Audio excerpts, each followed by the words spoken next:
I'm going to call tonight's meeting to order. Roll call, please. Mayor Pro Tem Wall. Here. Mayor Matsumoto Wright. Here. Councilmember Ryan. Here. Councilmember Page. Present. Councilmember Sonmore. Here. Councilmember Woodard. Here. And Councilmember Murray. Attending remotely via teleconference. That concludes roll call. Thank you. So next is general public comment. Do we have any public comments? No one has signed up to comment in person or remotely.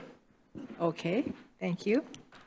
So we'll move on to our legislative session discussion with Senator Jesse Salomon. Welcome. Thank you. We might turn that on for him. Yeah, just, Well, thank you, council members, for having me.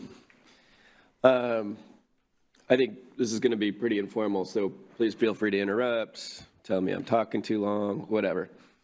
And I had a meeting recently with some of you, gave a brief update. So I can cover some of the cost drivers. I can cover some of the housing stuff I'm working on in the housing committee as well as in my own committee on local government, and then answer any questions. We recently had a work session this week in law and justice on public defense contracts, and I was in a strange position because I was a public defender for 15 years, but I'm also the chair of local government. And so I hear from you and every local government official that I talk to about this unfunded mandate and cost. And I asked some of the proponents, speaking on behalf of the public defenders during the hearing, so where do you get to like times 3? Like where do you, so I understand, there's a caseload standard, and I remembered when we lowered the standard when I was working, and it was kind of a godsend, but it wasn't 300% reduction in the standard. So I struggle to understand how you go from 150 felonies to 50, how you go from 400 misdemeanors to 120. That's 10 misdemeanors a month. I remember doing a lot more than that without, it was a lot of work, but 10 just seems like, I don't get it. So I asked these questions, and I asked what exploration has there been about other ways to relieve some of these public defenders who are really struggling with these like serious cases? And can we use paralegals to help them through this discovery process more? Because one of the things that they were saying in that testimony is there's a lot more surveillance that we have to go through. It's time consuming. Social media where people like make admissions on social media, and you have to go through that. And so some of that, it seems like, could be done by paralegals rather than fully paid attorneys. So I asked what kind of exploration was there, and I'm not sure I got a full answer. Like, I think there might be alternatives here to some of this. It's hard when the judicial branch has control over the caseload standards without the legislative branch having a say in it, except when we're asked to fund things. But those are some of the things I'm thinking about. And then there was a question of, well, if we don't hire 3 times the amount of public defenders, what happens to cases? And one of the people testifying said, well, 2/3 of them would, I'm not quoting exactly, but essentially say, wouldn't get filed or would be diverted, et cetera, et cetera. I'm like, so do we have a slow-moving crime wave, unprosecuted crime wave coming here? Because this is a local government responsibility. The locals are asking the state to fund it. We don't have money in the budget right now to sustain our services. And so how are we going to fund this added liability, right? So none of these quite add up. So we really need to work through that. And I think we should be asking those hard questions rather than just saying, okay, times 3. We don't even know how much it costs. I asked them how much it costs. They just said they didn't know. So that's a problem. AWC said it would be 80 million conservatively. I think it'll be more than that. But so that's issue number 1. Yeah, Councilman. Thank you, Madam Mayor. Thank you, Senator. I appreciate you addressing that topic and kind of helping work our way through that with the public defense. I'm curious, in our case, in a lot of jurisdictions, we put out an RFP and we get one response.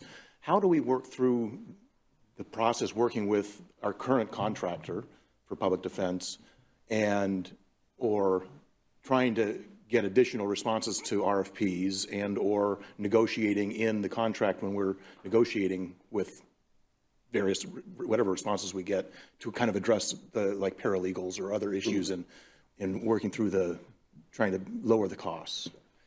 I don't know that I have a magic bullet answer for that. I have worked on the other side as a employee of a contractee or contractor for a city in Redmond when I was doing that part-time while I was in the legislature.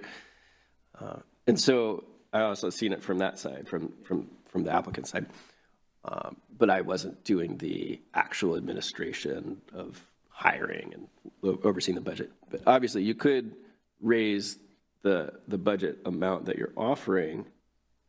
My point is, I don't know that ×3 is the right amount. I don't know that we should have to go there, right? But I don't have an easy answer for those smaller cost differentials. I guess the challenge is, especially when you only get one response to an RFP, there's no ability to negotiate or try and work through the costs with that one applicant, I guess. So how can what would be some ideas or solutions, or is that something maybe we need to think about or work through? Maybe just put that out there for getting back to us at some point, but it's I think, a challenge that a lot of our jurisdictions are facing. I know in working with the South County cities, most of us are getting the same situation.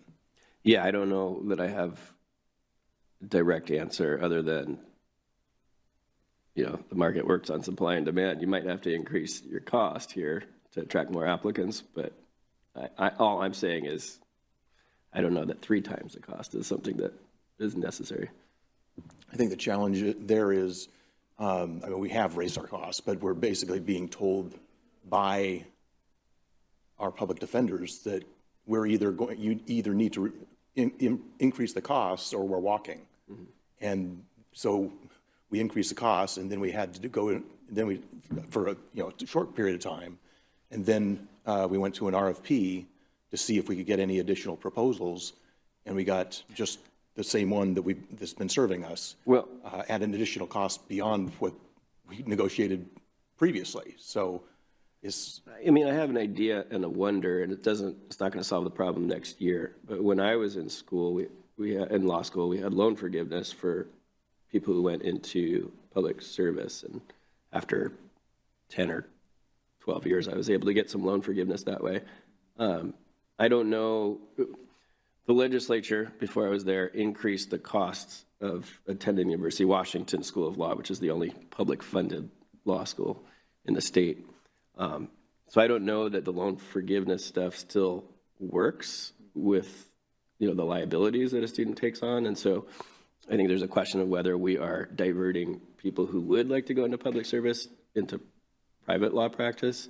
And so we might look upstream, and there are some things we're doing there in terms of internships and things like that in rural areas. But yeah, so there might need to be some systemic work to be done, thinking creatively. thank you, I appreciate it. And just throwing out that didn't come to mind the first time I answered. Throwing out some challenges that I think all of our cities are facing, and so just take that back, and as you're working through the issue, appreciate any help that we can get. Thank you. We had another hand up in Councilmember Murray. Do you still have a question? Thank you, Mayor. I think Mayor Pro Tem Wall and Senator Salomon mostly covered it. I think it was mostly just about the workforce, even before the change in caseload requirements. We're seeing that workforce shortage. And I guess I was curious kind of the longer term picture in terms of helping more folks get trained and into the field so that we aren't seeing, the lack of competition that, to your point, supply and demand, there's not enough supply, which is driving up those costs and impacting our city budget substantially. So yeah, I guess I'd be just curious what we could do to try to support that at a state level to try to reduce that in the future. That's a great question, Councilmember. my understanding is there's less applicants per law school slot. And I don't really know why that is. So trying to figure that out, some folks say it's because, they're looking at the cost and the liability and how much it takes to go through school. And with the implication that it's more expensive now than it used to be. And there's some truth to that, but I don't know if that's the end all be all. It's kind of a bit mysterious. There is a demographic wave where a lot of attorneys are retiring. And I just think I'm guessing because of sort of a shrinking population that has been happening for maybe 10 or 15 years, we're now seeing the fruits of that. But yeah, I don't know exactly. All right. Easy questions. Huh? Right. Did you have more? No, We interrupted you. I'm trying to get off the hot seat. I don't have. Issue number 2. Oh, I thought you had more issues? Uh-huh. Yeah, gotcha. So on the housing front, I'm going to revive my bills around clear and objective development regulations, among other things. I had been asked by Sightline Institute to look at the Oregon law that says that if your local development regulations aren't clear and objective, you can be sued for not being clear and objective. And I had some problems with the results of that law. Both in terms of just weird court interpretations that just weren't common sense, and the 30 years of litigation that came from that law.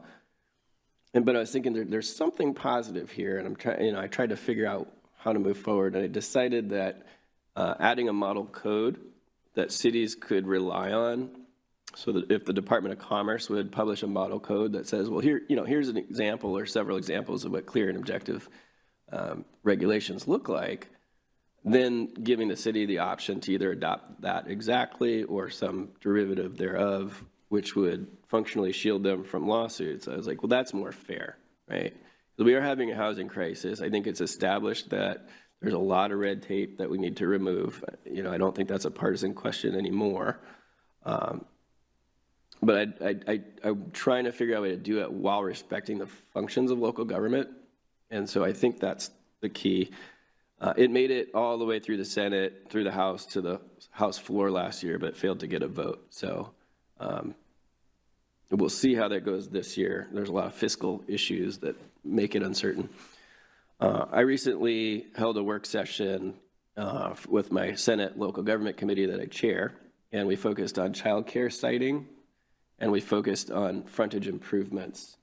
For childcare siting, we heard testimony from numerous people who have been trying to set up childcare centers, both here in this general area and in Eastern Washington, and what barriers they found and hurdles they found with local government regulations, some of which seem to be necessary.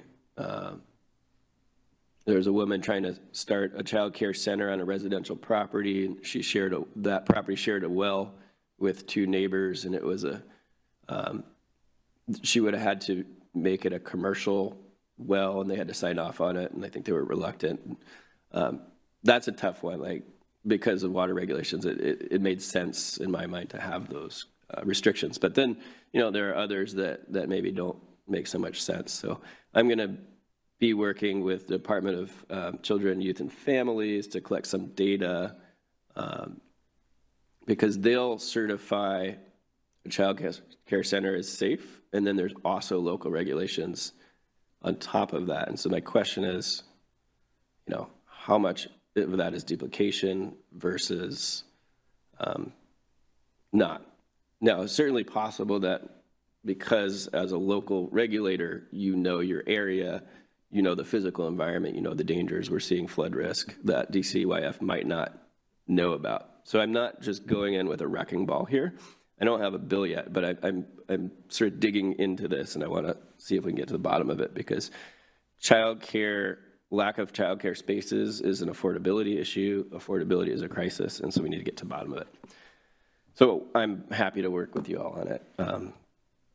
I think you're seeing that I try to weave together the function of state government and local government, so there's not a conflict here, but that we do better in partnership. And then I had questions around frontage improvements.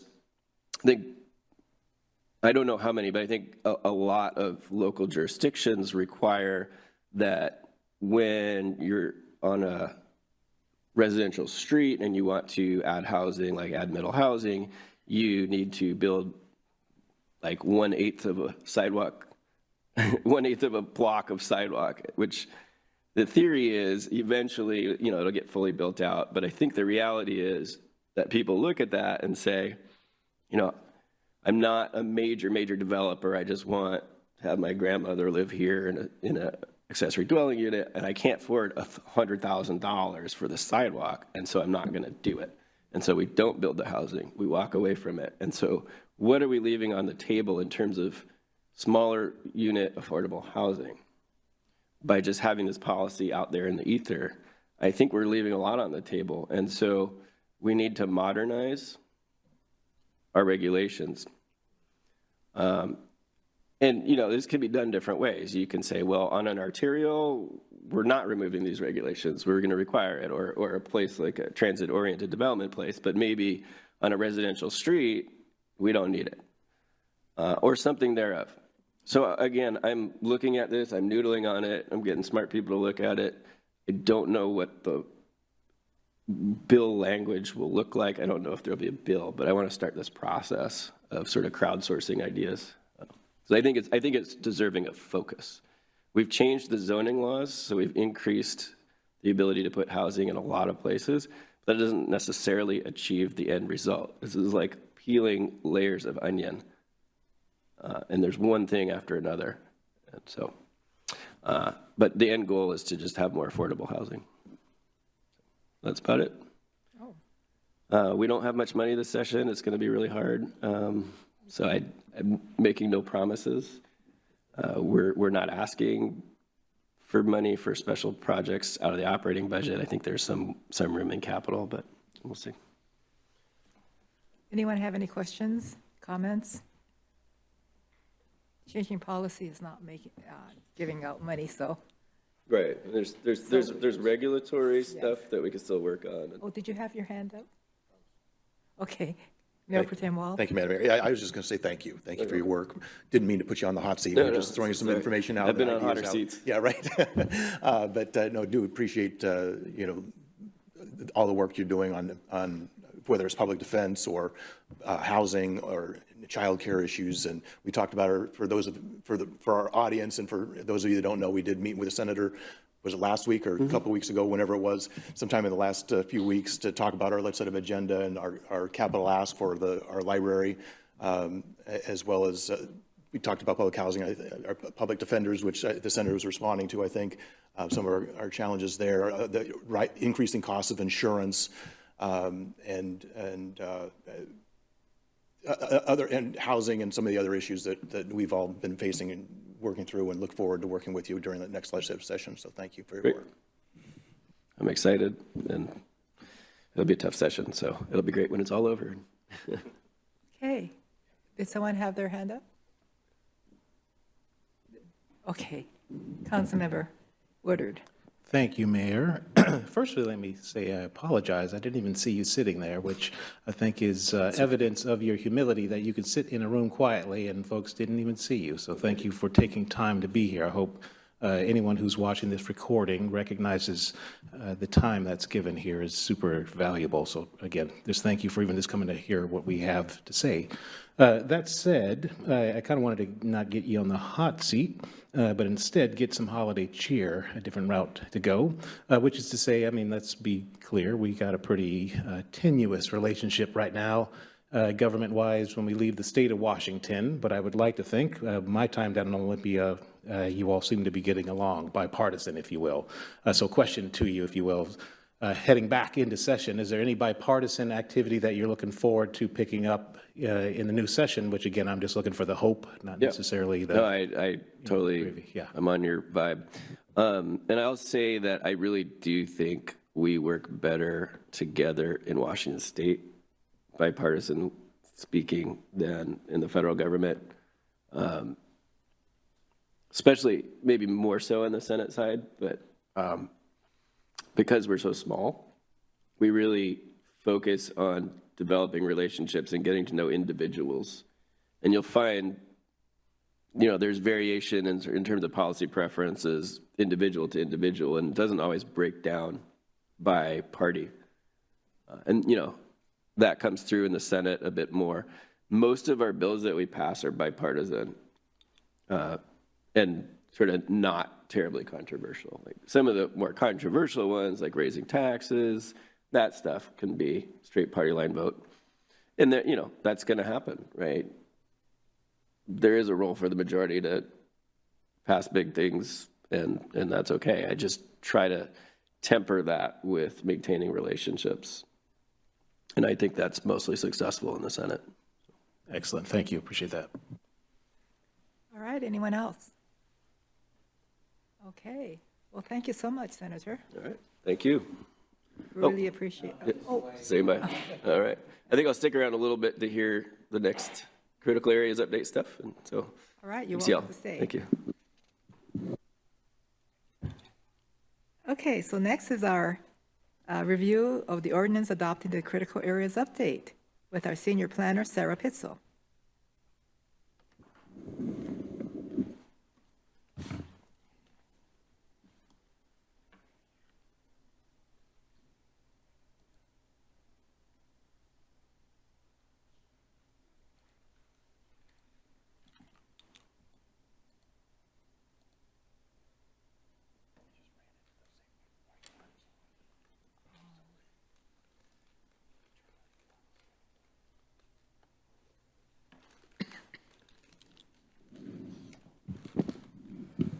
All right.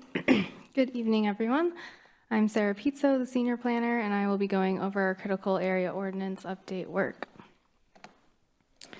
So the purpose of our work session today will to be review the recommended code changes by Planning Commission, as well as comments we received after the Planning Commission public hearing and recommendation from Ecology, the Muckleshoot Tribe, and the Department of Health.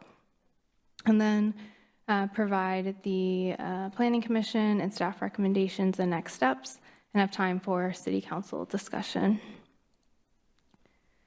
So the council goal that most relates to critical area regulations is our environmental sustainability and resiliency goals. To refresh your memory on our subject summary, state law requires that all cities and counties have critical area ordinances and update those regulations regularly. And so we are required by the end of this year to update those regulations, and that also aligns with our comprehensive plan. And there's 5 types of critical areas that we are required to regulate. So that would be our wetlands, our critical aquifer recharge areas, frequently flooded areas, geologically hazardous areas, and fish and wildlife habitat conservation areas. And we also do this work because the functions and values of critical areas are very difficult and potentially even impossible to replace once they're lost. This is our critical area map. It provides an indication of where critical areas may be located within the city and where regulations apply.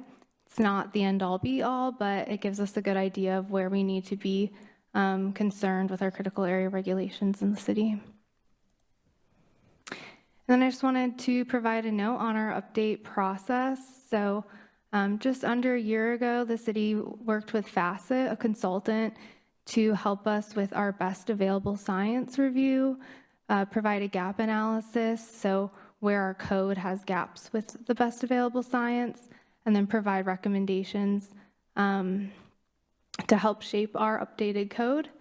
And then in the summer, the staff came to Planning Commission and Council to give a high-level overview of the work that was being done.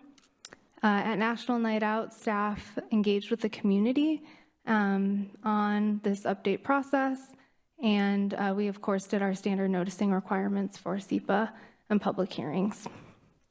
And then throughout the process, staff worked really closely with a number of state agencies to get feedback really early on the draft ordinance as well. So I'm going to start with some general provision updates. These will apply to all the different critical area types, and then I'll move into each type updates after that. So for the general area provision, I wanted to highlight that within the applicability section, we are increasing areas that apply around water bodies, and we have a new clause to cover critical aquifer recharge areas, which previously were not mentioned in our applicability section. We are adding a non-conformance section to allow for maintenance, repair, and rebuilding or resuming of a use or structure if there's a fire or something like that for illegal non-conforming uses and structures, as well as non-native vegetation. So that's new to our critical areas code. And we've also increased fines and enforcement for unlawful removal of trees or damage to trees in critical areas to be consistent with our enforcement and penalties within our zoning title. Also within our general provision updates, looking at our trees and vegetation, we've shifted focus to really making sure we're talking about the net ecological gain for minor conservation enhancement efforts, as well as adding a timeline for when replanting is required when folks remove invasive plants, which is a good thing. We're providing a fee in lieu option for tree replacement, and City Council has requested that Council discuss the 10-to-1 tree replacement ratio and consider lowering it. I didn't have enough information at the time to make a decision on that, and so I've done some research on what our neighboring cities do, as well as heard from some state agencies on this. So Edmonds has a 2-to-1 replacement ratio for hazard trees within a critical area.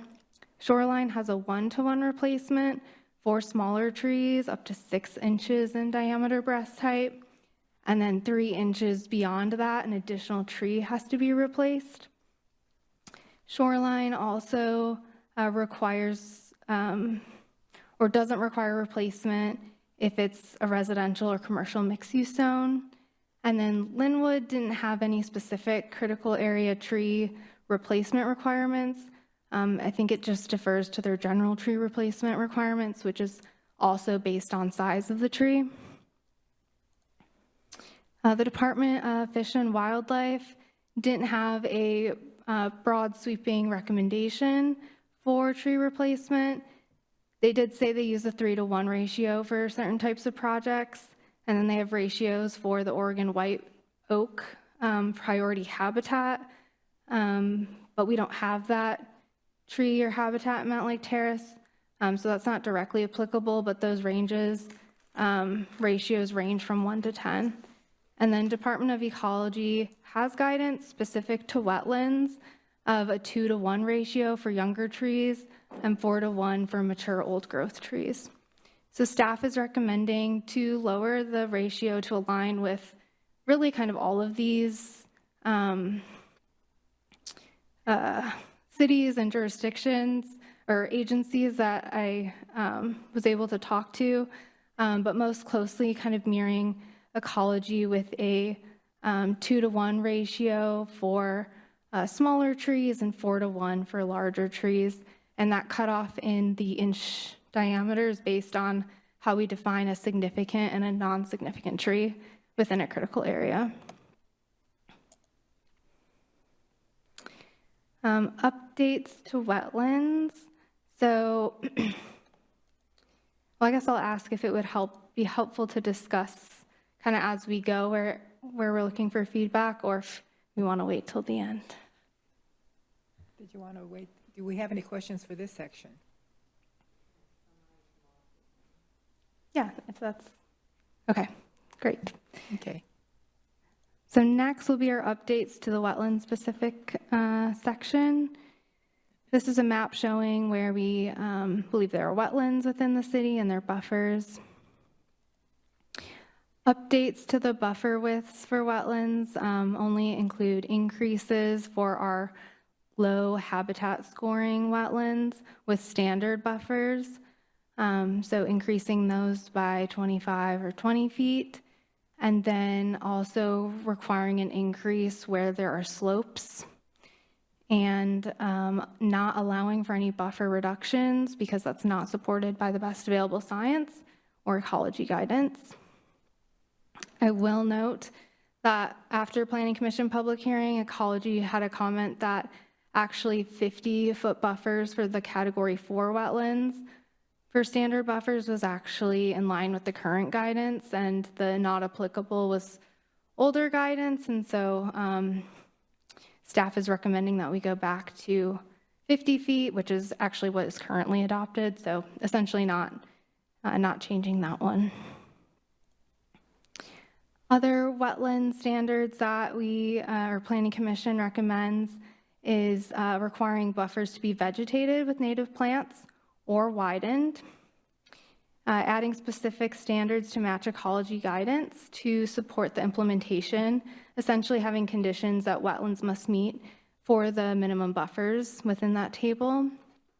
And then to be consistent with other parts of our critical area code, not allowing uncovered decks within the wetland building setback area. Only roof overhangs and impervious surfaces would be allowed in that area. And then lastly, allowing for legally established non-conforming buffers and having exemptions around that. As far as wetland alterations go, the big change here is that we would be requiring a hearing examiner to approve any variation to an alteration to a wetland through a variance or reasonable use exception, rather that being an administrative process. And in cases where a hearing examiner would allow for an alteration, we've expanded the options for how an applicant could provide mitigation and also to update it to match ecology's guidance. The next section is the fish and wildlife habitat conservation areas. Here's a map showing where these are indicated within the city. Generally for these areas, big change organizationally would be we're moving the streams section within our fish and wildlife habitat conservation area section. Also simplifying them down to one classification rather than we currently have primary and secondary. And so just being more straightforward for implementation, which also aligns with the state administrative code. And then similar to wetlands, strengthening the code so that alterations to a fish and wildlife habitat conservation area could not be approved without going through a hearing examiner. Encouraging any mitigation to occur before disturbance to the area to reduce impacts to plants and animals would now be required. And then also requiring a maintenance and monitoring plan when mitigation is required. Within our stream buffers, the proposal is to increase stream buffers and reduce building setbacks to try to offset that a little bit. So stream buffers would increase by 50 feet on all stream types. And this is in line with state guidance for best available science. Also within our stream buffers, changes would include just improvements to help us implement that section, requiring enhancement measures like removal of fish barriers, restoration of fish habitat, if a stream or stream buffers on a property being redeveloped, and then no longer allowing for changes that would degrade buffer function. Next is the geologically hazardous areas. These are shown on our indicator map here. Less changes to this section, just updates to our susceptibility factors to be consistent with state code, things like slopes and historic failures, updating our critical area reporting requirements to be more robust by requiring cumulative impact analysis dynamic condition analysis, and a factor of safety threshold, which will help us with implementation. Yes. Okay, Councilmember Woodard. Thank you, Mayor. Can you go back a couple slides? I have it as 25. Yep, right there. That was it. This map? Nope, that map, yes. Okay. I'm curious, I don't know if this is quite the same conversation or not, but along the corridor there, the I-5 corridor, where you see 60th and then you see red, and you cross the freeway to 62nd, you see all that red. A lot of work was done in light rail to get light rail through that section. I don't want to call it sustainable, that feels like a very bad word, but any damage that occurred or any wear and tear, I don't know what the right language to use with that kind of re-envisioning of that section, because I see it, that's really dark red. I'm like, I don't think that's a coincidence that Yeah, so light the rail goes through there. dark red is, the steepest slopes.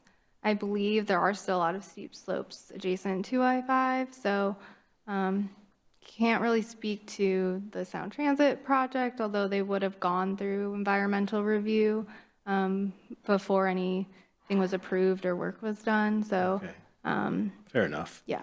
Okay, fair enough. Councilmember Salmore. Can I just ask a question since we're on this page? That bottom photo, can you get there from 66 and is it close to Ballinger? I'm not exactly sure where that is. I went through like all the photos we had on our server. I didn't take that one myself. It looks like it's from 2001, actually. Yeah, I saw the date down at the bottom. Do you have a list of critical areas that have a potential for issues? So we have these maps that you're seeing here. We have an interactive feature, so we can type in any address. Staff or the public can type in an address, and it will pull up a much closer view of that property, and you can see any types of critical areas that we have mapped on a site. And then if a project has gone through a development or redevelopment and has a mapped area or an observed critical area, they would have had to potentially get a technical study about if it was a geohazard, the soil related to what they're building, how that would impact the site, how they would mitigate impacts.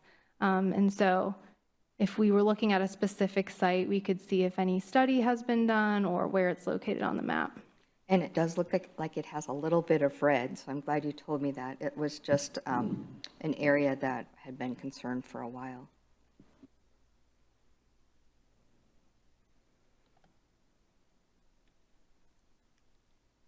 All right. Let's see. The next section is our frequently flooded areas. These are shown in the very faint blue here. So the only change to this section is to add a habitat assessment requirement to study effects of development within floodplains related to endangered species. In my next presentation, I'll be going over updates to our floodplain management ordinance, which our critical area code does reference a lot. Next section is the critical aquifer recharge areas. These are shown here on the map. Not a ton within Mountlake Terrace, but this will be a new map layer because we do have some overlap with these areas. The things to highlight here is that we'll be regulating based on susceptibility. We'll be including wellhead protection areas and their buffers within our regulations. We're looking to update the table, or we're creating a table to update regulations for use, which will help us with implementation.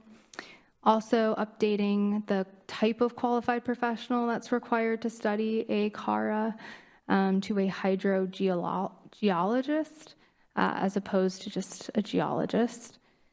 And then we've proposed removing the mitigation section because any amount of degradation to drinking water is not acceptable, and that was a concern Department of Health has had throughout the process working with them. Updates to our definitions. So we'll be looking to remove terms that are no longer in the critical area ordinance, adding new words and phrases, and updating definitions to meet science, state law, or just provide clarity for implementation. Next, I will get into the agency and public comment. So the Commerce and SEPA comment period have now closed. We received comments from just about every state agency I would expect to hear from the critical area ordinance, with ecology, the Muckleshoot Tribe, and Department of Health commenting after the Planning Commission public hearing and recommendation. So I'll be going over those three in some more detail. The other, the Department of Natural Resources and the Department of Fish and Wildlife, we were able to incorporate their comments before it went to Planning Commission. So those are included in the draft that you currently have before you. So ecology comments, overall, they said that the proposed regulations reflect much of their guidance. This is what they base their feedback on, and as well as sample ordinance language. They did have some suggestions to add or revise a few definitions for clarity to match state law.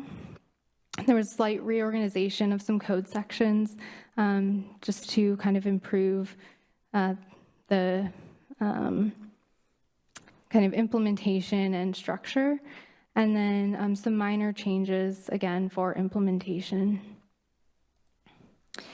The Muckleshoot Tribe provided comments throughout the draft ordinance, offering alternative language that they felt strengthened the existing draft, and provided some stricter regulations on what are currently proposed, and adding more stream, wetland, and beaver habitat area regulations within much of the general provisions that apply to all critical areas. The Department of Health had concern about, within the general kind of provisions for critical areas, that the no net loss of ecological functions doesn't quite apply to our critical aquifer recharge areas, again, because any amount of degradation could contaminate drinking water. And then they proposed cleaning up some of the language for clarity and easier implementation, and also making sure that we only require hydrogeologic reports when necessary and not simply across the board. So now I'll provide some recommendations and next steps. Oh, yeah. Councilmember Page. Thank you. The various group, comments I was wondering about as I was looking at them, and wondering, how much of the various comments did you implement into your plan? Because some of these comments were, required, some were suggest, some were looking to ask, other was, you need to do this. And I was just wondering, from the various groups, Muckleshoot Tribe, the WDFW, WGS, from those different groups, how much of those comments from those groups did you end up incorporating into your plan?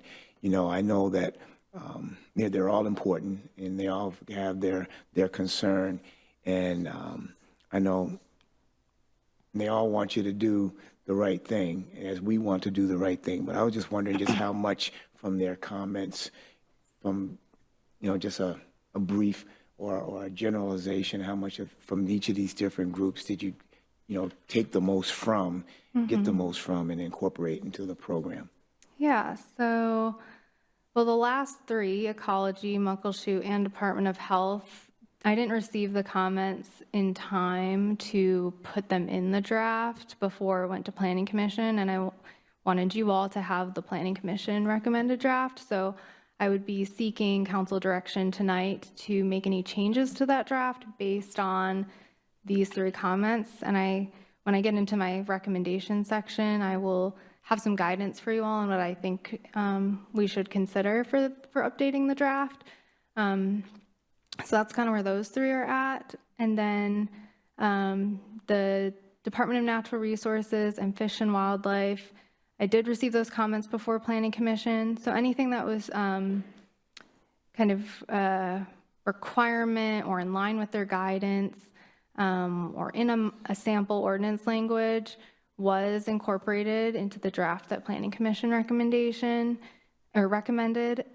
And then for items that were suggested, we talked with our director, with our consultant to try to strike the balance between, the development kind of pressures we have to meet other Growth Management Act housing density requirements, and kind of strike that balance and see kind of what works for us. So we feel that the draft code does that well and could be, improved to take into the comments we got after the fact. At least that's how staff feels. Planning Commission unfortunately didn't have the chance to weigh in on those comments. So I feel like we striked a good balance with what's required, doing things that were suggested as we saw fit, and then, yeah. So I think the majority of the comments have been incorporated, except for the ones we didn't have yet.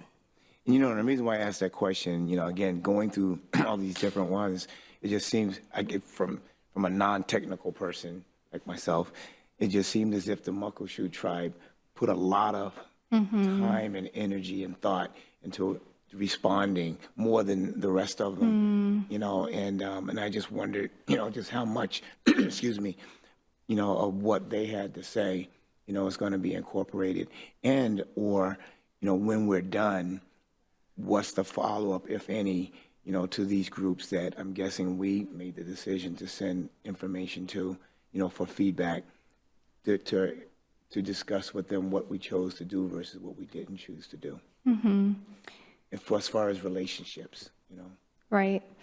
So yeah, I mean, I've confirmed with all of these folks that their comments have been received. They, can follow up once council does adopt whatever version gets adopted, that this is the adopted version, that their comments were, I let them know that their comments were going to be provided to City Council for tonight's meeting. So yeah, I think there's always room for improvement. In terms of relationship building, I think that's an ongoing process with all of our kind of agencies, tribes, community overall. But we did the best, I think, that we could with the timelines we had to incorporate comments and to provide them to you all for the ones that weren't able to meet the Planning Commission hearing.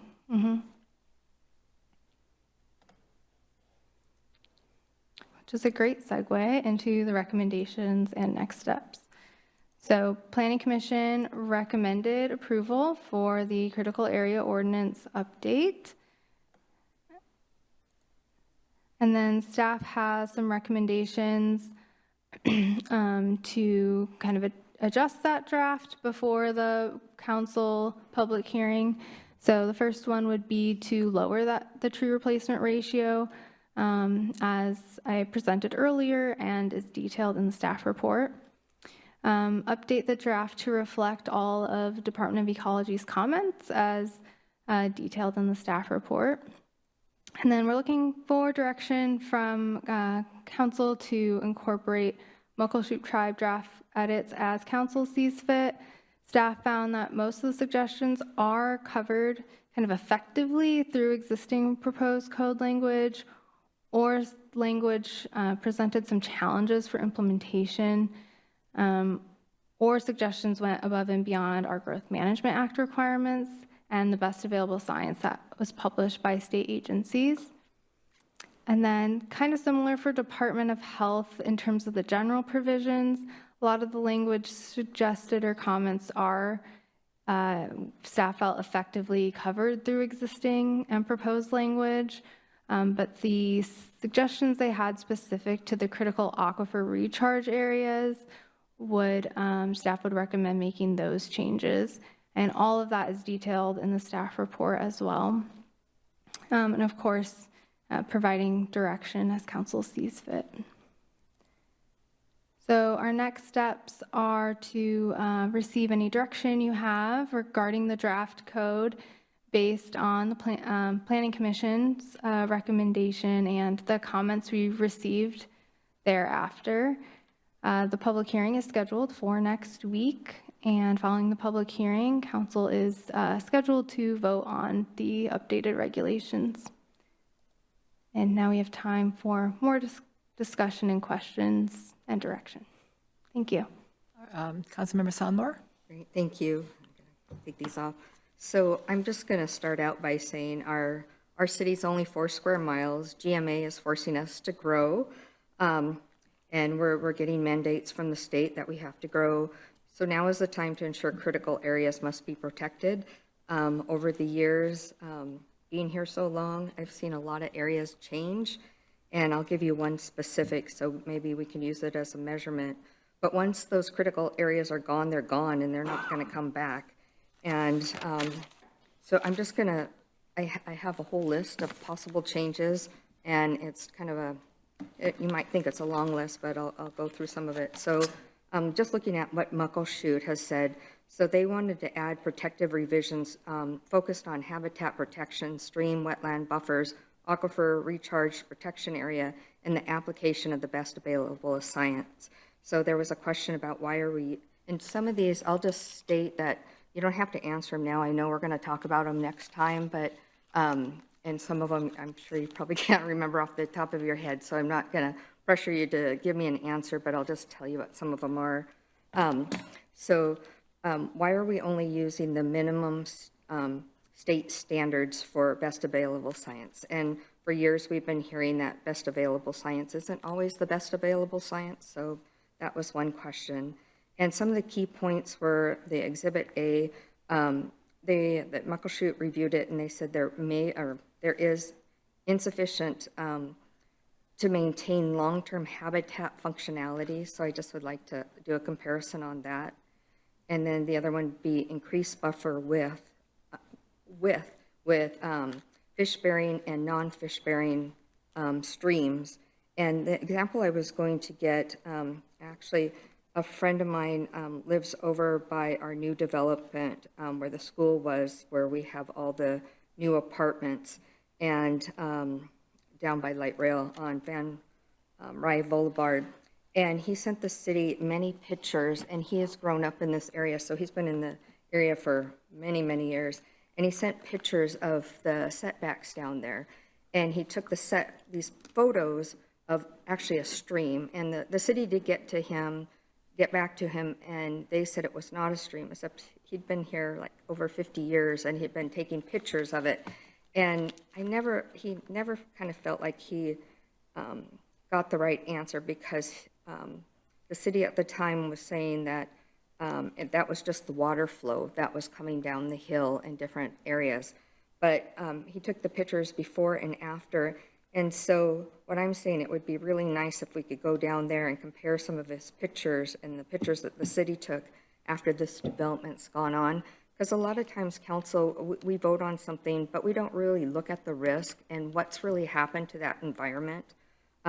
We've talked about Honda Hills and all the apartments that were put on there. And when those were going up, there weren't a lot of requirements. And we actually saw developers, dump in the stream and cover up some of our fish habitat, because that's where we used to go play. And now, it's all basically cement. And they tell me there's a vault under there, but, we've kind of lost that fish habitat and all the different things that went on in there.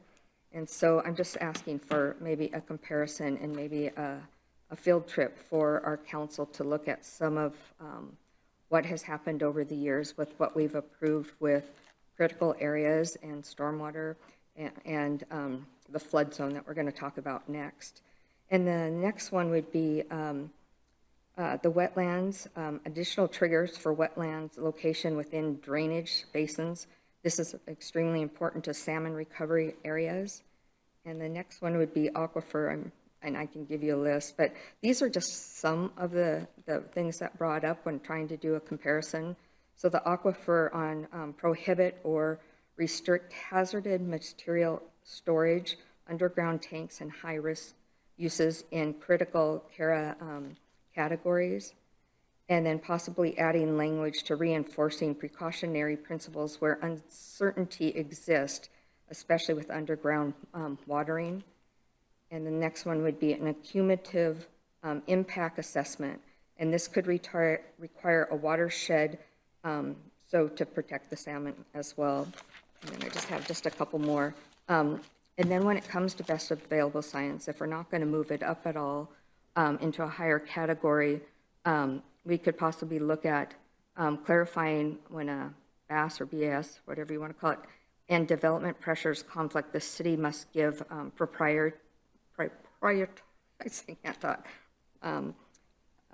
priority to ecological protection. And then some of the concerns are the enforcement, especially putting in stronger penalties. And I know the Planning Commission talked about that. And so it would be requiring out of Municipal Code 1650 under critical areas, increasing the violations for removing vegetation in buffer areas, grading without permit, alternative wetland and stream bank disturbance, sorry, I'm trying to read my handwriting, in habitat conservation areas, instead of going to $1,000 a day, looking at least $2,000 to $5,000 a day, because as we're going to talk about attorney costs, I know some people don't believe in it, and some people do, but sometimes when you want to deter a behavior, you increase the penalty. And so that would help protect our critical lands area and show that we are very determined on how to protect that. And then looking again at tree removal, because now I think it's between 500 to 2,000, and it's unlawful to have a tree removal, so we might look at increasing that to $2,000 to $3,000 or $4,000. And hopefully this would deter from any illegal clearing, which should become a recurring issue, because this can become a recurring issue. I always think of the one down in Edmonds where all the tanks were, and what we all read was it was cheaper for the developer, and it's happened in quite a few other areas, to tear down those trees and just pay the cost of the fine. And that's something that we're trying to change behavior, especially in Washington State. We've always been known as the evergreen state, but now we're known as mostly the cement state because we're cementing so much of it over. And so to find a way to deter people from doing the wrong thing can be beneficial to us, because right now with indigent costs for attorneys, they're just going up, and we are paying sometimes for that person's crime to protect them. That can cost us up to about $10,000 a case, and we'll talk about that here in a little bit. And then just to summarize here, why these changes matter, it's to increase deterrence, align with a recent landscaping tree code in 19.1.3, encourage compliance for unauthorized aftermath of certain areas. So if somebody's doing something wrong in an unauthorized area, in a critical area, we demand that stop work order and restoration, and a civil penalty occurs depending on the severity. And that's all I have. Okay. Does anyone have anything to add to that?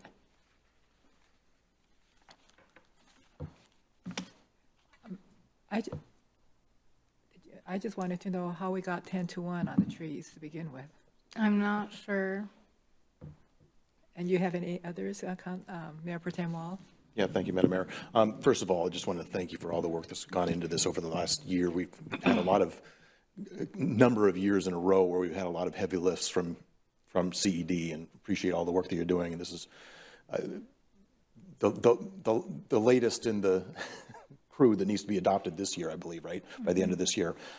So appreciate all the work that's gone into it, ensuring that we're complying with best available science and all the updates there, any other state law updates, incorporating all the comments, particularly from the departments, as those are, most of those are legal requirements. You know, anytime they're commenting, they're ensuring that it's that we're getting closer to state law or any recommendations or things. So appreciate all the work that's gone into that and reaching out to the tribes and the builders and environmentalists and balancing everything, especially in an urban environment where we've got to balance accommodating growth with protecting our critical areas, which both are critically important, right?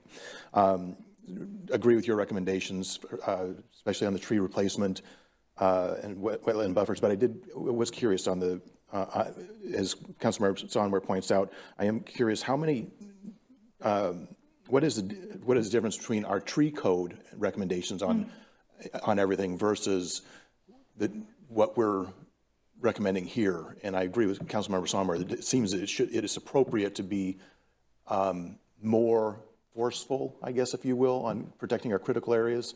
And so we need to at least ensure that it's as much as our current tree code, and if not, be even more protective, I guess, if you will. And I was just curious, Councilmember Sommer raises a good point on the penalties, and I'm curious, what number of penalties have we, I mean, what number of incidents have we had where people have, in fact, cleared trees or done something wrong in critical areas? And is that a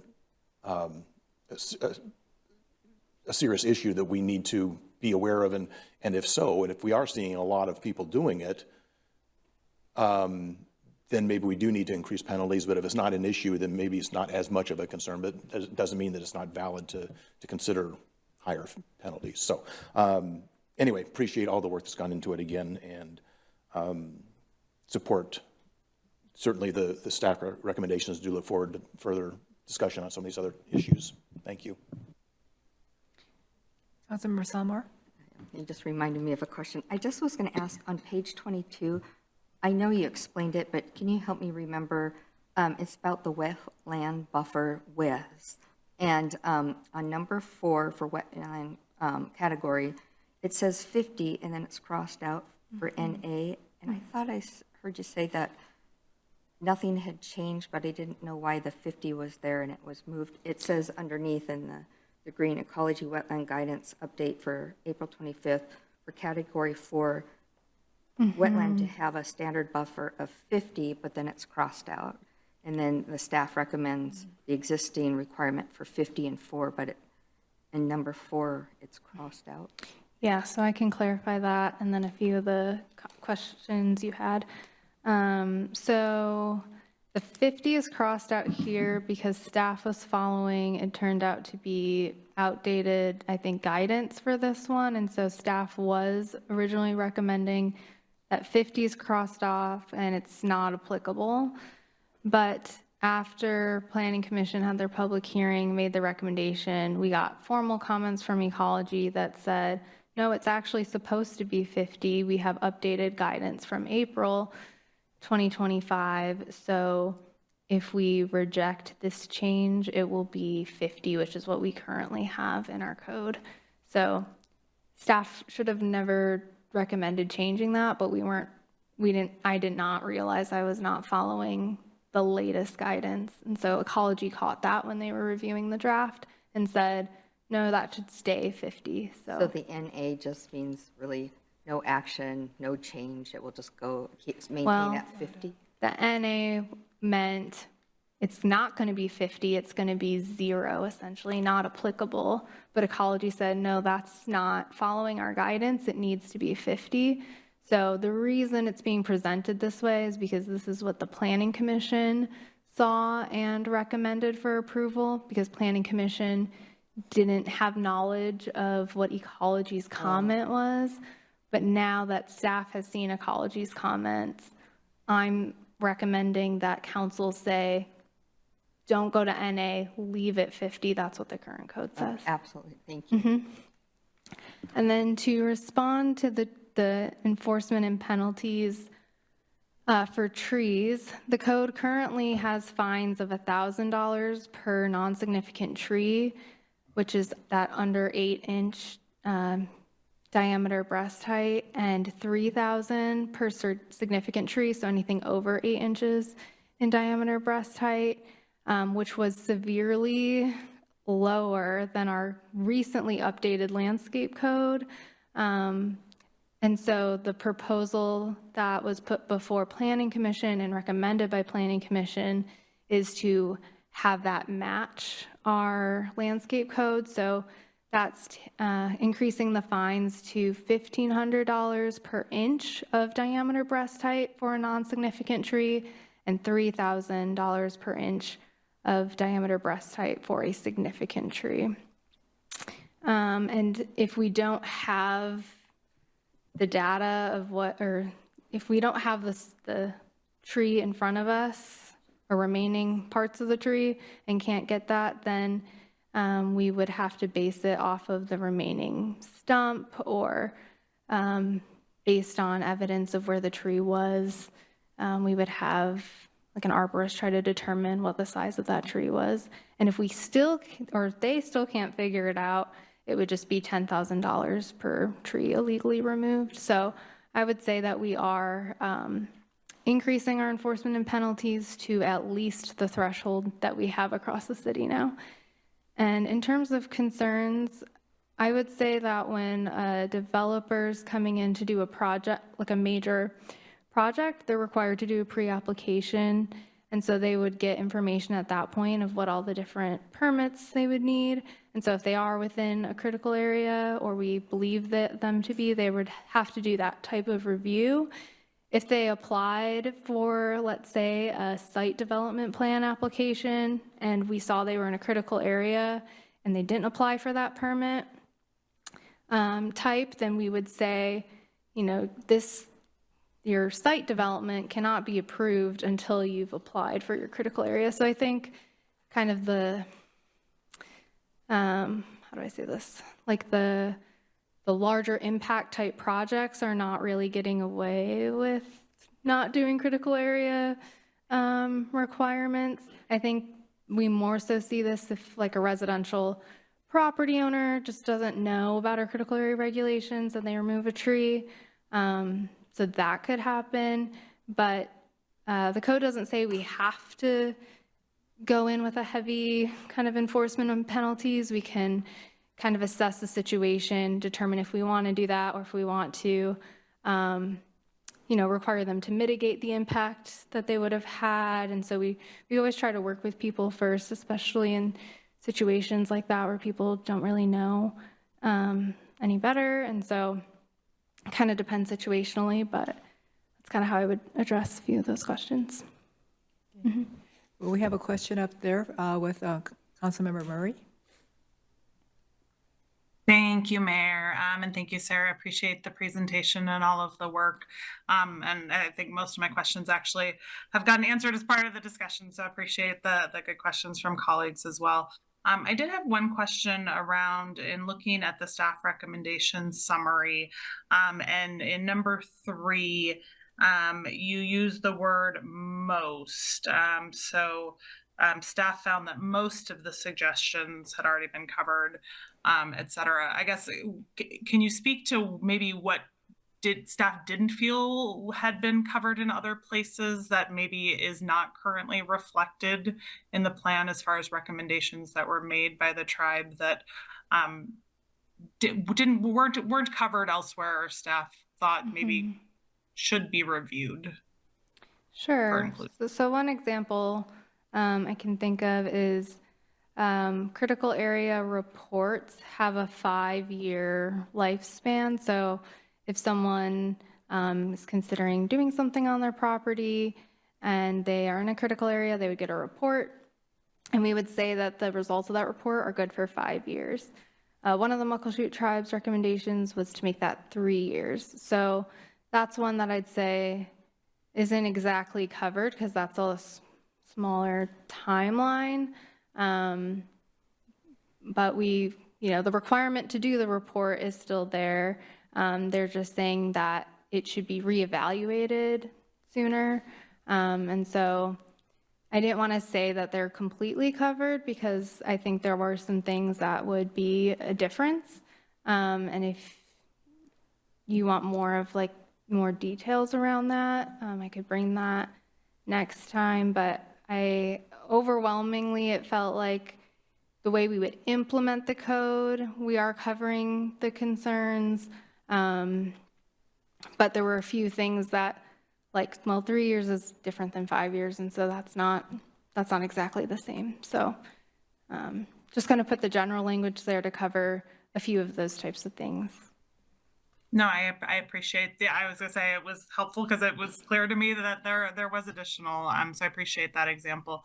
Yeah, I mean, I think it would be helpful to understand, and I guess I'd be curious to know. I think generally, feel good about kind of where we've landed throughout this process. And I guess I'd be curious just because recognizing we have a deadline to approve by the end of the year, and we received some feedback that ultimately didn't go back through the Planning Commission. I'm curious if we were to approve at the next meeting and provided direction that things, feedback that had not been reviewed previously by the Planning Commission went back to Planning Commission for review and possible inclusion, what would that process look like? I feel like that could happen, for sure. So we could take city council's adoption of the critical areas ordinance, with the changes that we've discussed and some more that you'll discuss next week. And we can share that with Planning Commission and ask them to consider it. This doesn't mean it's locked in stone forever. We can certainly bring the plan back as updated. In fact, we're required to over a certain period of time, but we can bring it back earlier than that. It depends on what changes are and what the Planning Commission would recommend with that updated information that they didn't have, the timeline wouldn't allow them to see.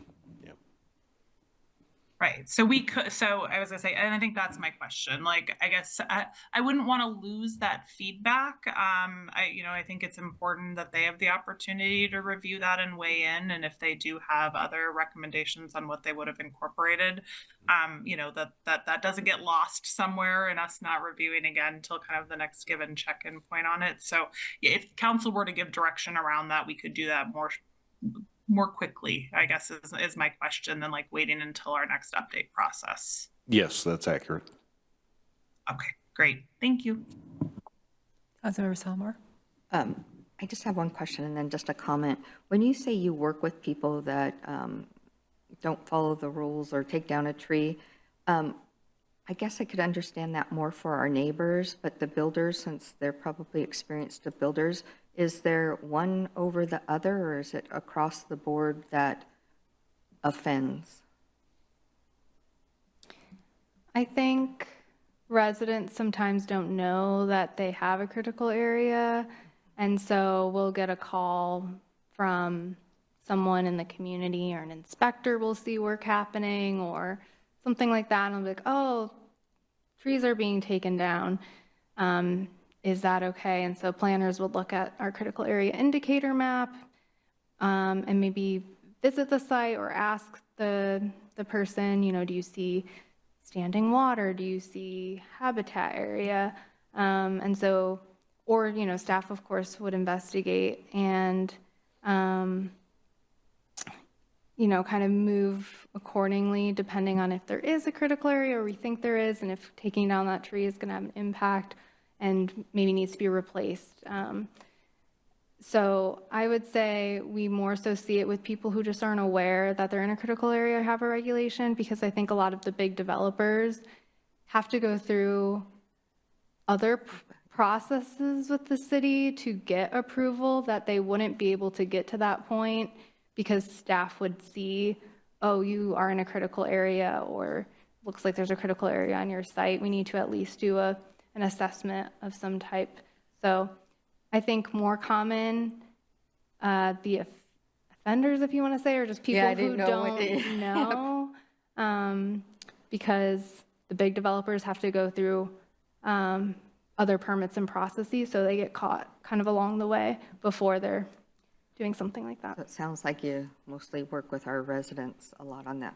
Thank you for that. And I just wanted to give a shout out to Senator Salomon. I'm sorry that I missed the talk with you. It's just because it's during the workday that some of us can't attend. But I just wanted to give a shout out because I remember talking with you about the Bothell campus, and I remember going over there before the stream was reconstructed, and because I used to drive down to Renton every day for work and watching all the changes, and I just went over there recently, and it's just beautifully overgrown. And I remember also that, and forgive me if I can't remember, but you came and talked to us about a turtle, something going extinct in our area, and it was quite some time ago, but I just appreciated your insight to some critical areas at that time, so I appreciate that.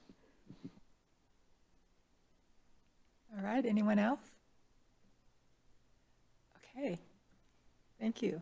All right, thank you, everyone. I appreciate your feedback and direction, and we'll see you next week. And the next one, too. Yes. So, Oh, I better. It's the review of the ordinance adopting floodplain management update. all right.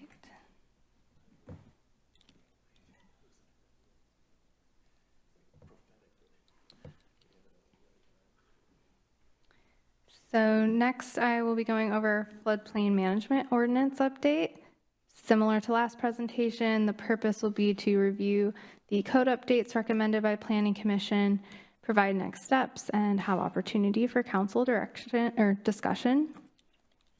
So again, the council goal that relates to our floodplain management ordinance is the goals around environmental sustainability and resiliency. The subject summary, to refresh your memory, is that the National Flood Insurance Program, which is managed by FEMA, is a program that provides flood insurance to property owners, renters, businesses to help them recover faster when floodwaters recede. And in Washington State, it's the Department of Ecology that helps local jurisdictions like Mountlake Terrace adopt and enforce our regulations that help mitigate flooding effects. And regulations are required to be updated by the end of this year, and doing so aligns with our comprehensive plan. As you saw in the last presentation, this is the flood insurance rate map. Mountlake Terrace contains only Zone A areas of special flood hazard. So these are areas with a 1% annual chance of flooding and a 26% chance of flooding over the life of a 30-year mortgage. Council is recommending some changes to the definitions. So there's some revised definitions, one removed definition, and adding some words and phrases to reflect the updated regulations. Administration is the first section of the code I'll discuss. So within application requirements for development permit, requiring an engineering analysis to show a no rise of the base flood elevation is required for development in a floodway. Mountlake Terrace doesn't currently have any floodways, only floodplains, so I don't expect this to be super applicable at this time, but it's part of the model ordinance, and so we are proposing adding that to the code. And then within duties and responsibilities of the floodplain administrator, requiring them, who's our building official, that's the floodplain administrator, to review permits and ensure that development is not in the floodway. Again, not super applicable here. Notifying FEMA when annexations occur in the special flood hazard area, as well as any changes to the base flood elevation. And then obtaining and maintaining base flood elevation records, as-built, and no rise certifications would be under the duties and responsibilities of the floodplain administrator. And then only change under the review of building permits would be to allow for a determination that a development is reasonably safe from flooding using historical data, high water marks, photographs, things of that nature, when we don't have more specific data through a flood insurance study or a flood insurance rate map.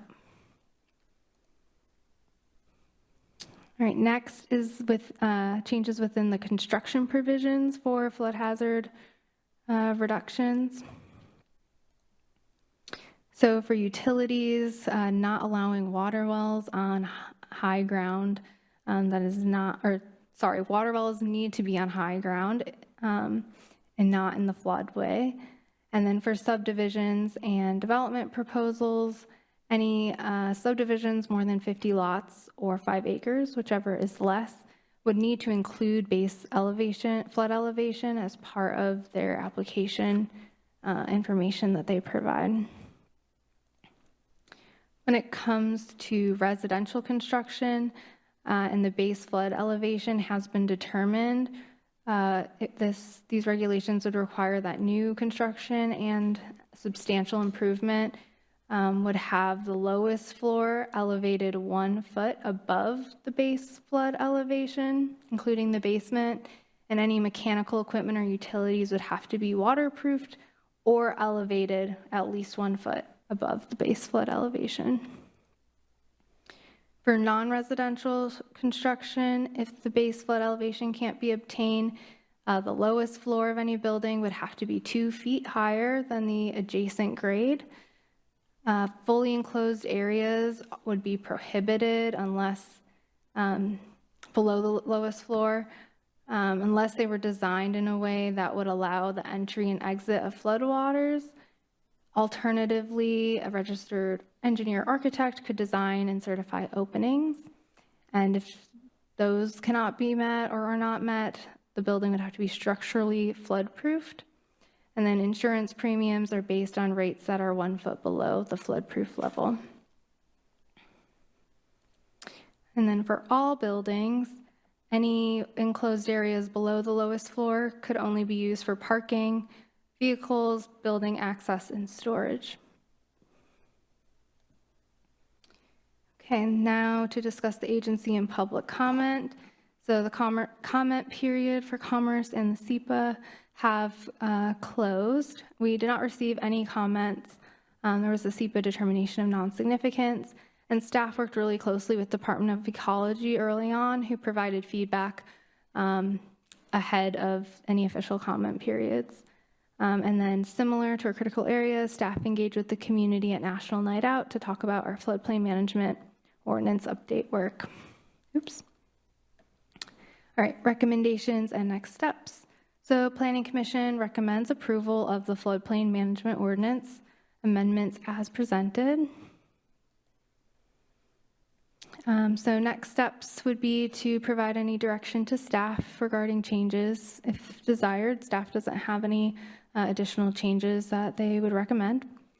The public hearing is scheduled for next week, as well as your vote. And now we have time for discussion and questions. Do we have any questions or comments?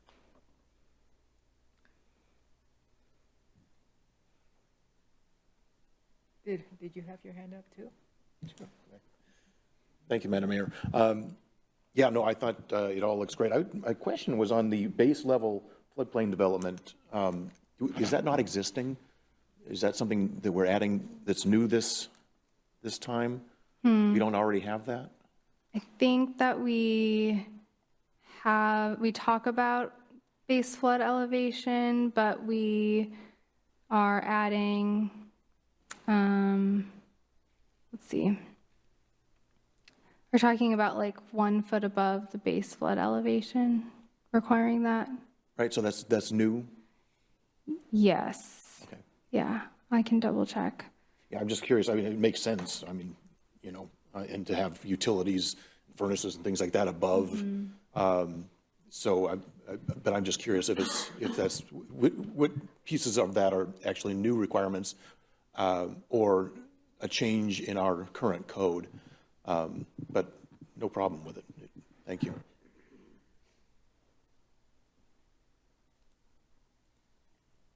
There's only a few sections in the city that has that problem. and I can't see having a basement in any of those houses. Yeah, so I'm not sure, exactly if, so these changes are suggested based on the state model ordinance. So there may be things that are more or less applicable to Mountlake Terrace, but to participate in the program and receive that, we were directed by Department of Ecology to match the Washington model ordinance. So similar to like floodways, floodplains. We have those regulations in there, though we don't currently have floodways. So the exercise in updating this was kind of meeting with ecology and making sure that our regulations matched that model ordinance, though not every regulation might apply at this time. All right. Did someone else have their hand up? I guess we don't have any more questions. Okay, thank you. Thank you.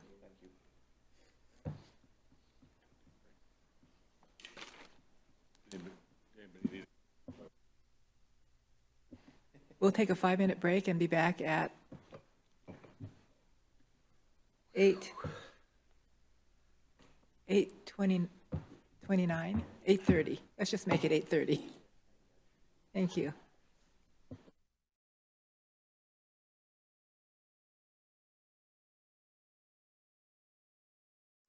We're back in session, and our next report is the review of the Lodging Tax Advisory Committee funding recommendations.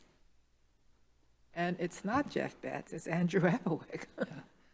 Mayor Pro Tem, members of council, I am the events coordinator, Andrew Applewick, and I'm here tonight to go over the Lodging Tax Advisory Committee's recommendations to council for the 2026 allocation.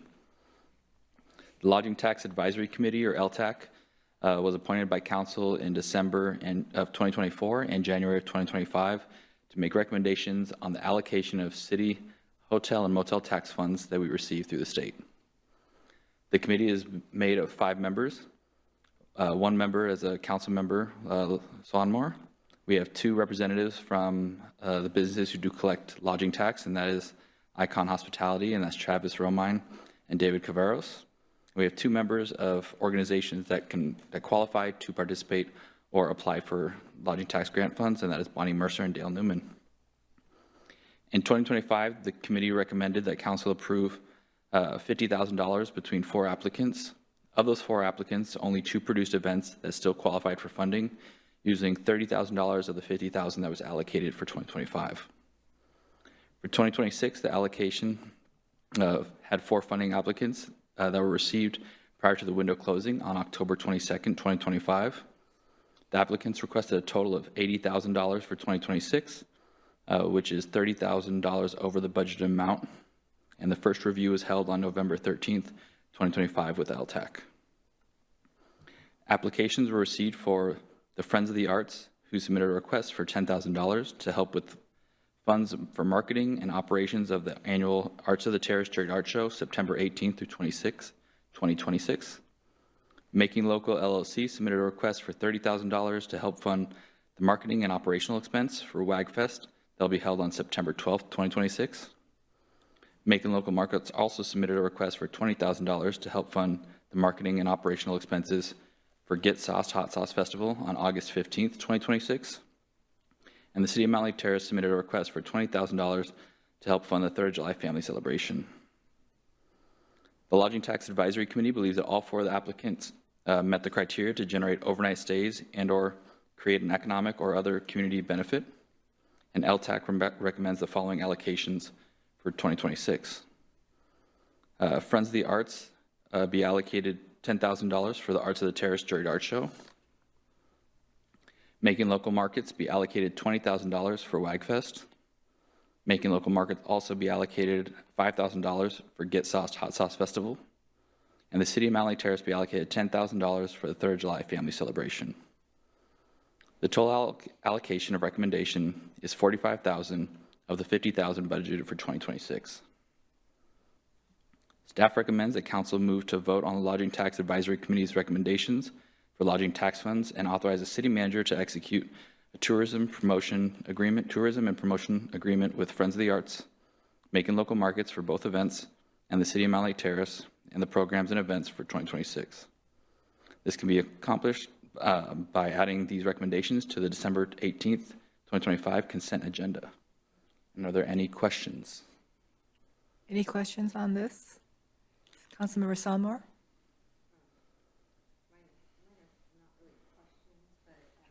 You need to turn your microphone on. Thank you. I wanted to thank the committee. They were great to work with. And Travis gave us all his card from Hotel 6. And just as an FYI, we're not sure what's going on with the hotel down there. So I think we'll find out. I think he said the first part of the year. But also want to thank Bonnie and Dale for being on the committee as well. I just had a few comments on that. The Get Sauce, they of course wanted $20,000, but it was an event that had just started, and that's why we gave a lower amount. The art show, we gave the requested amount because they've kind of proven themselves and they bring in people, and people love that event. And then WAGFest, we had such positive feedback about that. We would have loved to have given them $30,000, but $20,000 is quite a bit. And then the 3rd of July, I guess that was kind of a surprise. I haven't really seen the city propose something like that, but I will say that if it would have been kind of presented to us before, I think I would have been more apt to get into the brainstorming process of that.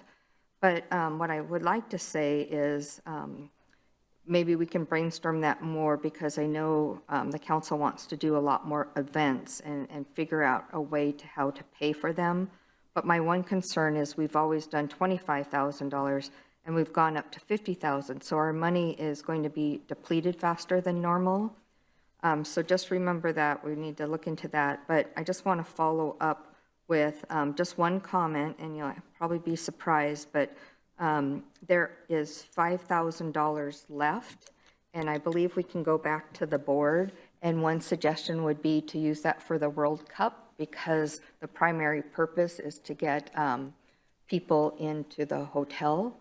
And RPAC, and I didn't bring all my notes, but Selena took a lot of that down. She said, you guys have been working on it, but RPAC had tons of wonderful ideas and really kind of changed my mind about the World Cup, because everything I read about the World Cup was it's mostly rowdy. Why would you fly across the, wherever you're coming from, Rome, Italy, and sit in a tavern in Mountlake Terrace? You know, why wouldn't you just stay home and watch it from there? So there was just a lot of comments, but Joe on our committee had a lot of ideas, and one of them was to host like an exhibition at Evergreen Playfield, and I'm just throwing it out there, but I was just thinking that maybe for that $5,000, that could be something that we look at for the World Cup. So I'm just not making a decision tonight, but I'm giving it back to you to see what you want to do with that extra $5,000, since it's already kind of been put out there. But next time, just bring us along on the decision of why it's gone up and how fast those funds are going to go. And then we just need to keep up. Why I'm saying this, we need to keep up to see if we'll still have a hotel. And then I think one of the other follows up was to see how much we get from our Airbnbs. We looked up the code the other night at RPAC and we're looking at that, but I can't remember all that we get from our Airbnbs. I'm assuming it won't be as much as we get from the hotel. Anyone else? Councilmember Woodard? Thank you, Mayor. I just want to echo the, I don't know that I elevated as a concern, but observation that City of Mountlake Terrace is listed here. I'm comfortable with moving forward, but I would want to make sure that there aren't any, and I'm just going to use the expression conflict of interest, in the spirit of, I also thought that this was money to get, not necessarily, but it's been playing out that way, non-city-led events. But to be fair, we weren't leading this, and it was a community event, so it seems like it still falls in there. But just something to keep an eye on, not trying to stop anything right now. And then I would also echo, as one who is also not that big on the World Cup, And that includes, as people have heard me say, I was living in Spain with a buddy on the team and did not care that they won the World Cup or whatever it was they won that year. I was very happy for him and the country, and they were very happy as a country. So I know why they would fly across the country. That said, or across the globe for something like this, but not my thing. Point of that story is I do like the idea of using that additional 5,000, but I also want to applaud the committee for not just allocating 50 because they could allocate 50. So twofold compliment there. But I also, again, want to echo, keep an eye on who's applying, in this case us, and then using the 5,000 for World Cup support. Okay, so that goes back later. Today, we're just talking about this, right? All right, anyone else? All right, thank you. Thank you. Okay, so next is the, next is the review of the professional services agreement with the city prosecutor. Thank you, Mayor, Mayor Pro Tem and members of council. So tonight, we bring before you a proposed contract with Zacher, Stock and Krebs for prosecution services, and they have provided prosecution services for us since 2022. They also provided services to us prior to 2012, so that's been a long time relationship with that firm. We developed a request for proposal, an RFP, earlier this year and submitted that. It was advertised fairly widely across Daily Journal of Commerce, the rosters that are available to us, along with the Everett Herald, and we received one submittal for the RFP.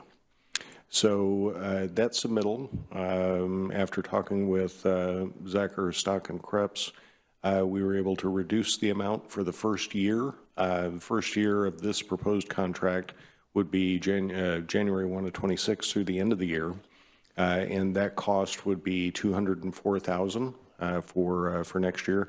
In 2027, the compensation would go up to $216,000. For this particular contract, we have a provision within the contract that would allow it to be extended for an additional 2-year period for 2028 and 2029, with compensation increases of 4% each of those years. So 4% in 2028 and an additional 4% in 2029 if we mutually agree to extend it before the end of the term. So with that, I would be happy to answer any questions that council might have. Are there any questions or comments? Mayor Pro Tem Wall? Thank you, Madam Mayor. I'm going to ask this question based on our last experience, not with them, but actually on the next contract. That could go both ways, actually. But so what we learned from from public defense contract is what kind of outs do either party have as far as getting out of the contract for the 2-year period? Yeah, both this one and the next one have a 90-day notice period. I'm sorry, say that again. Both this one and the next one that I'll talk about have a 90-day notice period, so either party can get out of the contract with 90 days notice to the other party. Okay. And so that's good to know. And one of the things that I'm interested in that portion is obviously, one, to protect ourselves, but or what happened last time where it can cause concern. But on the other hand, there's discussion with the South County cities as far as sharing, one city hiring a full-time prosecutor that would be shared amongst cities. And so that's something that I'm interested in us, as we've had the South County collaboration meetings, continuing that discussion and being able to be a part of that discussion as another option to be able to help us try and find some ways to save some money. So just wanted to throw that out there so that it goes both ways. Thank you. Anyone else?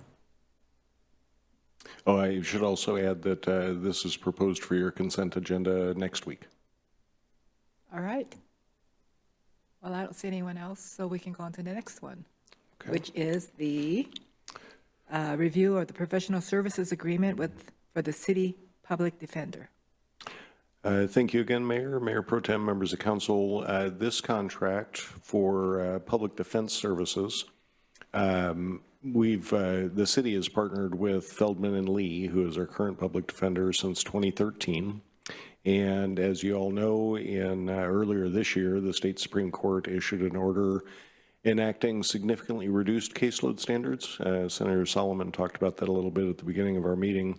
And this action has resulted in significant cost increases for indigent defense, and they continue to escalate. Due to those rising costs, we issued an RFP for public defense services, again, advertising that widely earlier this year. And again, we only received one response. The proposed term of this agreement is only for 2 years. There is no extension contemplated in this agreement. So at the end of the 2-year period or the 90-day notice period that's written in, we will be looking to either issue another RFP or if we can come to a acceptable agreement, the option exists for us to extend this contract as well. I did want to note, in 2023, our cost for prosecution services was $18,500 per month. Last year, it was $26,500 per month. And this contract is a contract for 2 years at $40,000 per month. So from 2023 to January 1, 2026, it costs have essentially doubled for public defense services. With that, I would be happy to answer any questions, and this is also recommended for your consent agenda next week. All right, Councilmember Sonmore first. So I'll look at Brian on some of this, but a lot of this is based on poverty rate, on when we look at indigent people not being able to pay and people subjected to, I don't want to use that word, that may be doing something wrong. And so the deterrent would be to, I'm not sure, maybe we can talk about that, but one of the things that I wanted to ask is how many people that are using this service are repeat offenders? Do we have anything like that? Do we have somebody that's using it like twice a year, 3 times a year? I can see if I can find that number for you before the public hearing next week. No, that one's not as important. That's more of a curiosity question. But I do have one other one to ask. So we're doing $40,000 per month, which is about $480,000 per year, and I think we're projected to have 502 cases. That's been the general trend over the last 5 years, is right around that number. So that's $10,000 a case. Actually, a little bit short, but I just want to point that out. That is quite a bit. But I did appreciate Senator Salomon about using paralegals. We are trained in doing a lot of that, and a lot of that work would be, of course, probably not the polygraph, but if they're doing medical reviews, interviewing witnesses, and looking up legal research. That's what a paralegal does, and that's how they offset costs a lot. And so I hope he can go back and kind of convince what he needs to do and how he needs to display that. But it's just mind-boggling that I don't think crime is going down, so I'll just end with that. Yeah, we did talk with Feldman and Lee about that. The number, the contract amount number reflects the attorneys appearing in court.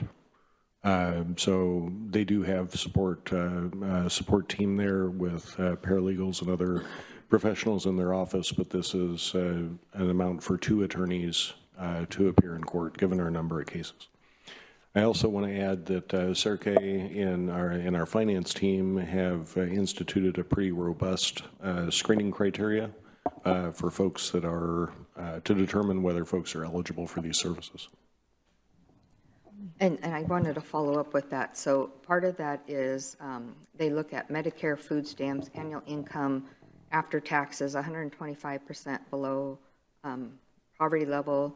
These are just some statistics that, and looking at the person's assets. And I know we've had issues with that over the years, and really looking into some of the things, because we've had people misrepresent that they're paying rent because they're living with their parents or their grandparents. Yep. And that's why I was kind of asking if, people have used it multiple times, if there could be a penalty on that. I'm sure some of the parents, may have some issues with children living at home. That's a whole other different story. But looking at RCW 10-101-013, Section 3, it talks about the public defense screening. And one of the things they said that is Snohomish County often determines, and that they can make a determination and tell our city if that person qualifies. So I thought that was kind of interesting as well, but. We did have that situation earlier. They don't do it often, but we did have that situation earlier this year for an appeal that was filed, which doesn't happen very As a often what? either. An appeal that was appeal. filed. Mm-hmm. But the other thing too is when we look when a juvenile is charged. So we're just looking at their parents' information? Yeah, we need to assess their parents' situation. For quite a while, the city was asking questions and having people fill out a form but not provide documentation to support their status. What we're requiring now is we're requiring copies of all those receipts for, what their income is, what their living situation is, what their assets are, that kind of thing, rather than just having them attest to it on a form. Thank you. Okay, anyone else? Mayor Pro Tem Wall? Thank you, Madam Mayor. Yeah, as we've talked about for some time, I'm very concerned about just court costs in general, both prosecution, public defense, the court costs. And I would be very interested in knowing, because this is going to be on the consent calendar, right? I'm assuming, so there won't be a public hearing. We won't be able to get, but I think those are good questions that Councilmember Salomon raises as far as how many people are reoffending and what kind of deterrent programs can we start to be looking at and figure out other ways to be able to both improve public safety and a better environment in general for Mountlake Terrace, but also to help save costs. So I think that's just a conversation we need to continue having. Obviously, we look at these costs. Another thing to point out is, not only are these costs doubling over the last couple of years, but it's more than twice as much to defend the same person we're prosecuting. So things, but we did have a very good discussion with Senator Salomon earlier tonight. I thought he raised some good points, and appreciate the work that he's doing, but more needs to be done. We've also had conversations again on just with the South County cities collaboration about trying to, the challenges we're all facing here and trying to find solutions jointly amongst the cities addressing prosecution, public defense, courts in general. I think those are conversations that need to continue and hopefully be able to start pushing back on some of these things. Because these costs are only going to escalate. This is just the first 2 years out of a 10-year plan, and it's going to get, numbers-wise, it's going to get worse, and so we need to start finding other solutions. So I kind of view this as we have to do it. We're required by law to provide these services. But it's a for me, it's a temporary, couple of years that we need to find. We've got 2 years to find other solutions, to figure out other things and other ways to do this, because this is too much. We can't afford to continue to find ourselves in this situation. So prove it being on the consent agenda grudgingly that we have to go this direction. Councilmember Page? To kind of jump on the idea of the whole deterrent as well as the multiple, folks that are using this, I think that a number that I would like to see is how many of the folks that are using, this are minors. If you're going to talk about potential deterrent, that's the group that you could probably have the biggest impact on as far as deterrent and having multiple situations where they're using the public defender. So that's a number that I would like to, because there are resources, for deterrence for minors, the 18 and under, more so than over 18. You know what I mean? So, but I think that's a good idea that, to try to jump on the whole deterrent, because that spreads, to those who haven't got there yet. When you're looking at those minors, what was done to keep them from coming back? It just spreads through the network,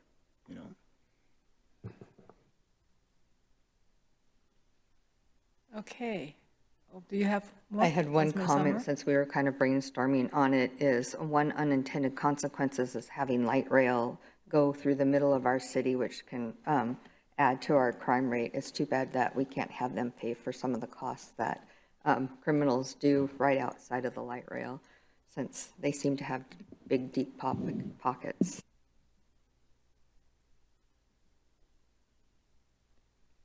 Anyone else? Okay, we can move on to the next, which is back to the city manager with his city manager's report. Thank you again, Mayor, Mayor Pro Tem, members of council. Just wanted to mention a couple things. The tree lighting last week was great. We estimated about 400 folks attended. It was not cold and not raining, so I think that contributed a lot to it. But we also had gave away 650 cups of cocoa and 900 cookies, and I contributed to that. So we had our Terrace talk last night. Here in this room, talking about the Financial Sustainability Task Force, which is going to be meeting again this month, and then we'll have public engagement opportunities for the public to talk about those recommendations on January 13th and 14th. The 13th is all, I want to make sure I get this right here. The 13th is all virtual. And that'll be held online. We're happy to talk with folks about what the recommendations are. And then on January 14th, we'll have an all-in-person public engagement opportunity here in this room to talk about those as well. And we also mentioned the budget development for 2027-2028, which is rapidly coming up. We're going to start doing development for the next budget in March of next year. And then also gave a plug to the Community Academy. So applications for that are going to be launching in toward the end of January with a start date projected in early March. That's all I have, and happy to answer any questions. Do we have any, Councilmember Page? Yeah, just the Terrace talks, how many members of the community participated in that? So last night we had 4 people physically in the audience, and then we had 5 or 6 online. That's fairly typical.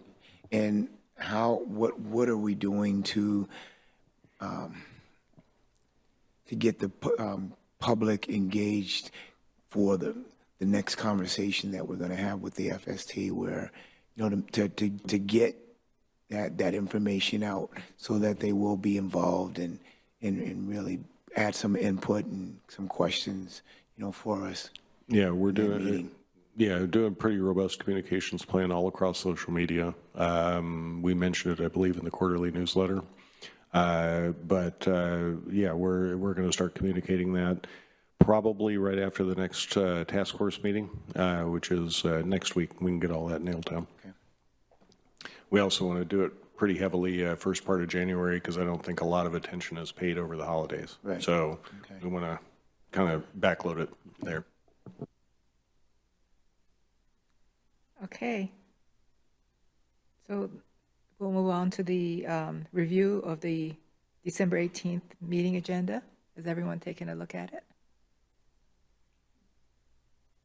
We're going to have 2 public hearings that night.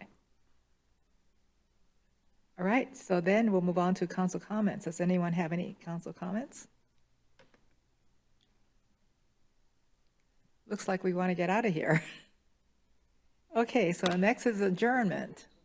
Oh, I'm sorry, we're not going to adjourn yet. Yeah, sorry, I think I disassociated from over there. Sorry about that. I actually wanted to pause and just really, yeah, I think it's okay to do this. Say thank you to the council as a whole. We did a, I would call it truncated, but very thoughtful review of the city manager. And so there were some really tight timelines and there were some very hard discussions. And I know that to be true because you all activated my colitis, which is my way of saying, which I said to the city manager in our one-on-one today, what I really appreciated, and I mean this sincerely, is there was no question that everybody in that room each time loves this city. And that, I just felt like that was such a wonderful way to end a very rough year, generally speaking, about the earth. And so just a kind of reification of how we can focus on this city and make sure that we're keeping its best interest in mind. And I just appreciated that, although we might have expressed it differently and come to different ways of showing that love, we nonetheless all have love for this city. And I just felt like that was an important thing to say. And thank you. That said, thank you to our city manager for just the work that you're doing. And I mean, we already said all we had to say in our executive session, but I also wanted to bring that forward as well. It was an honor to serve as one of the co-leads. Thank you, Councilmember Murray, for serving alongside with me, making some tough choices, and then trying to steward the process. But again, going back to our city manager, just thank you for the work that you're doing. And again, as a whole, I would say the same thing. I would argue what came very clear through your evaluation is your love for this city. And again, it might not align with everybody on here, but that is why we're all called humans. And just again, I think if we focus on that bigger picture of the love for the city, we're going to get where we need to be, because as we were hearing today, a lot of tough times ahead of us, but there's a lot of joy ahead of us as well. So not to leave out our city deputy city manager or our city clerk, but just focusing on our city manager tonight.